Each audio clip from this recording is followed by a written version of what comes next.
What's going on, YouTube? Welcome back to the channel. I'm Adam. Thanks for stopping by and hanging out with me for a little bit. So today we've got another kickback from the past, another RadioShack RC. So when I saw it, it looked a lot like the Golden Arrow type chassis, which I believe it is. Not 100% sure. I don't have a history of RadioShack cars. I probably should start reading up on them and kind of learning what's what and how they're related, since I seem to be buying them. But basically, it looks like the Golden Arrow style frame, which I'm still looking for a really nice Golden Arrow. So if anybody has one, is looking to get rid of one, that doesn't want to charge me $7,000 for one, send me an email. But anyway, I picked this up. This is the RadioShack Black Wolf with a ginormous wing on it. Obviously, statement piece back here. But very similar to, Grasshopper style chassis. It's kind of got the Wild Ones type front trailing arms that kind of pivot off the front end and come back to the shocks. Very stiff springs on this guy. Back's a little sluggish. I think it just needs some dry lube on it. I'm not sure if these are the original tires. They're kind of a, tractor tread type tire. Maybe it was. I don't know. They're a little stiff, a little rigid. Fronts are kind of stiff, but I think overall they're definitely drivable. So that's good. Body is in pretty good condition. Roof's got some fairly heavy scratching, and I'll show pictures along the way. Decals are a touch faded, but overall in fairly good shape. Now I did notice there is some damage up front, and somebody had a bad day. So it looked like, I don't know whether they were successful at taking it off or tried to take off that front suspension pivot pin, but they went at it like mad with a pair of, look like Dad's channel locks or something, and maybe a vice grip or two to try to get that off. It's a little rough looking up there. The bumper, not sure what's going on with that. I believe it is possibly broken on the chassis side, but still connected down below.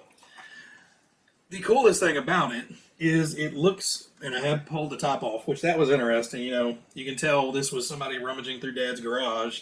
I believe the black screw here is original, or maybe the silver screw. The 1-inch wood screw here that was holding the front end down, don't think they came with that one.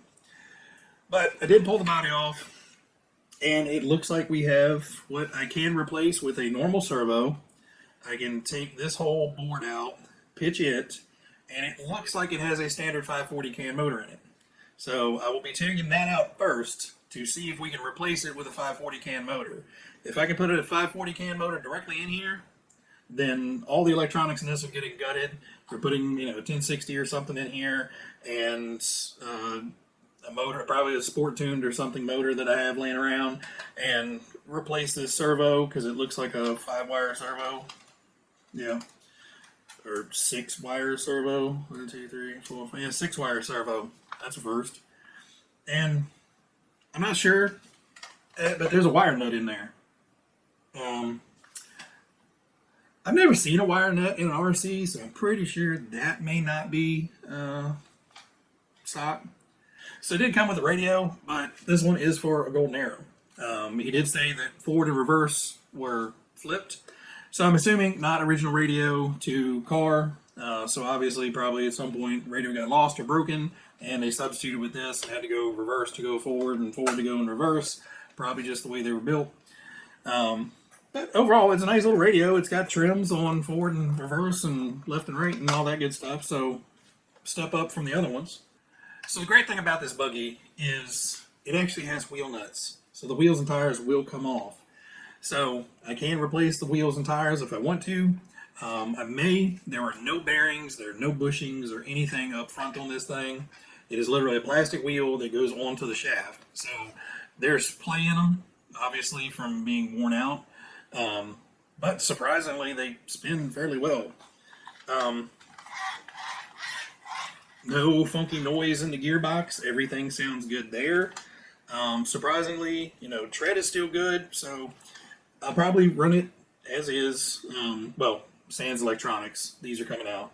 I'm not This one's beat up enough and has obviously been repaired more than once that I'm not worried about, losing value or, worrying about damaging something because I don't know what I'm working on. This one's close enough to hobby grade. I don't mind working on it, and, there's no hidden trap doors that I should run into. Now, in this guy, there is, in the battery compartment, you have your slot for your 7.2, and you have the 4 AA's up here. Now, once I convert everything over, we won't need those 4 AA's, and we'll just use the 7.2 pack in the battery tray, and everything will be connected up here. So I've rambled on enough, kind of flip-flopping around. I'm sorry, my brain's burnt out. It's been a long week at work. So I'm going to get to tearing this thing apart and see what motor-wise we can do. If it's going to be easy and I can throw a motor in here, then, all of this is coming out, and we're going to go ahead and put 30, 40 bucks into bits and pieces on it and, get something that I can run around. But if I can't do the motor, then I will come back and ponder with you momentarily. Well, all right, guys, so we have the Black Wolf put back together, cleaned up, and fully modified with regular RC gear. So I did run into a few challenges with it, and I'll kind of go through them real quick. And while I'm starting, I'll pull the body off. Now, unfortunately, one of the problems I have is I'm stuck with the stupid wood screw up front because, whoever had it before stripped out the hole, and then once you cram that ginormous wood screw in there, it's kind of permanent. So we do have a giant, bronze-colored wood screw up there. We have the 1060 in here. This is a takeout of a Tamiya kit. In the kit, I actually wanted the TBLEO 2 or 4, I don't remember which one it was, just for the switch. Just because these Hobby Wing ones have that teeny tiny little switch, and sometimes they're just a real pain in the ass. Mounting that switch was one of my issues, and I'll take a picture of kind of what I did. But I dug through all my old Tamiya parts trees, and I don't even know what it is, but it was a piece that was like U-shaped that had 2 screw holes in it. It was the perfect depth to clamp down on the switch, and there was a pre-existing hole in the body, or in the chassis, in the AA battery section. So I basically just centered the switch in there and, marked the holes, drilled them out, came up with 2 screws, some extra Tamiya screws, and now that's clamped down. And basically I took some double-sided tape and put in between the switch and that little U-shaped piece. So the switch can't move, it's firmly in there, that's fine. Servo, that one was kind of a bigger modification. The stock servo has this weird step in it. And it sits in the chassis with this small part down here and the wide part up here, because this is the motor part at the top. The motor sits above it. Well, in modern servos, they're just, rectangle. So I take drill out a bunch of little holes and break out some of the plastic and clean it all up to bump that back into the servo into the AA battery compartment, which we don't need now, so free real estate. Clamped down with the original clamps. I used a Tamiya servo saver on the front, just a kit type servo saver. The only thing I had to do to modify anything here to get that servo saver on was the Z-bend, little wire linkages. The tops of them were smashed flat to widen them out so they could not pull out of the servo saver no matter how hard you tried. I literally had to take a pair of needle nose pliers and smash them through the old servo savers. So I just took them downstairs, ground off the little ears that were from where they smashed the metal, and now they just slide right in. And I don't know why I guess because, it's a kid's toy. They probably did it for safety's sake. They're not coming out. With that, Z-bend thing going through there, there's going to be traumatic injury up here if one of those wires pop out. The motor, that's a tricky one. So what comes in here is a standard 540 motor, fan, full can type motor. And the pinion is a brass pinion that's pressed onto the shaft. So I mean, it was like, okay, we're not going to use that. We're going to get rid of that, and I'll put a regular pinion on. The problem is you have to run something like Tamiya's low profile pinion in here, because if not, it hits the side of the gear case. Because I had put a Robinson's Racing pinion on here, and it was just too long to fit inside the case. And unfortunately, the gear has to be right up close to the motor, and it was just a big pain in the butt. So after 15 different attempts and tries, and realizing, okay, this really isn't going to work well, because it was going to rub on the inside of the case. Last ditch effort, I went downstairs, I clamped the old motor into the bench vise, and actually pried off that brass gear. Surprisingly, it came off fairly easy. Obviously, I destroyed the stock motor by, wrenching on that pinion. And then I just put it back in the vise and basically pressed that gear onto the new motor. Now, the motor is the takeout motor that I took out of the ground pounder. So it's a Red Cat stock. I think it's a 25 turn motor. I'm not sure. But the stock motor, you could just go and spin it. There was zero magnetization feel to it. There was zero cogging feel to it. So it was an extremely weak motor that came in at stock. At least with this one, as you're turning it, you feel that clunk, clunk, clunk, clunk, clunk of the magnetic grabbing the rotor. So this one should be a whole lot faster than what we had stock. Now, we've gotten rid of all the janky electronics, so we're running modern electronics. Everything seems to work fine. There is one weird thing, and I still have yet to wrap my head around it. There's a diff gear in here. So basically it's similar-ish to a Tamiya transmission, where the pinion gear drives the spur actually has a counter gear on it, and that counter gear drives the differential housing, and you have your internal diff gears in there. It's non-serviceable. You cannot take it apart. It's like rivet pinned together, so the only way to take it apart is to destroy it. So all I did was just squirt some more grease into it and left it alone. The axles, I did pull the axles out to try to see if I could replace the plastic bushings in the housing with bearings. Can't. Not with the bearings that I had. They're not the standard Tamiya sized. It's just 5x11x4. I think these are 6x12x4, and I didn't have anything because the only thing I had was a 6x12 by I think it's 6, or something. I can't remember. But the interior of the bearing was way too big. The axles will just be clunking around. So we still have the plastic bushings in there. But for some reason, when you go to drive it, it's almost like one of those crappy old go-karts where it's basically primarily one-wheel drive. The right rear wheel wants to do most of the driving, and this left rear wheel almost acts like it's kind of attached to everything else, but not fully attached to everything else. You give it some gas, if you hold this one, that one spins up. If you hold this one spins up. But if you just give it gas, it feels like 99% or 90% of the power is going to this wheel, and only 10% of the power is going to this wheel. I don't understand it. I'm not tearing it back down apart. We're just going to run it as is.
All right, guys. So we got the Black Wolf out for its first drive.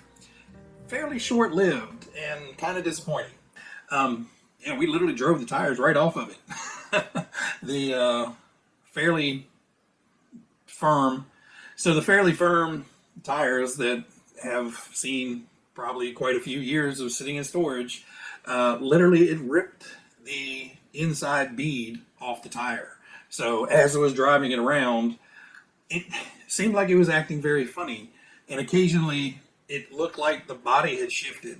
And I was very confused until I drove it up closer to me and saw that the tire, instead of sitting on the rim, was sitting halfway off the rim. So I don't know whether the kind of poor performance was from tires free floating around spinning wheels, or there is something wrong with this differential. So there may be a problem with both. There may be an issue where, it was losing power and driving weird because the tires were coming off.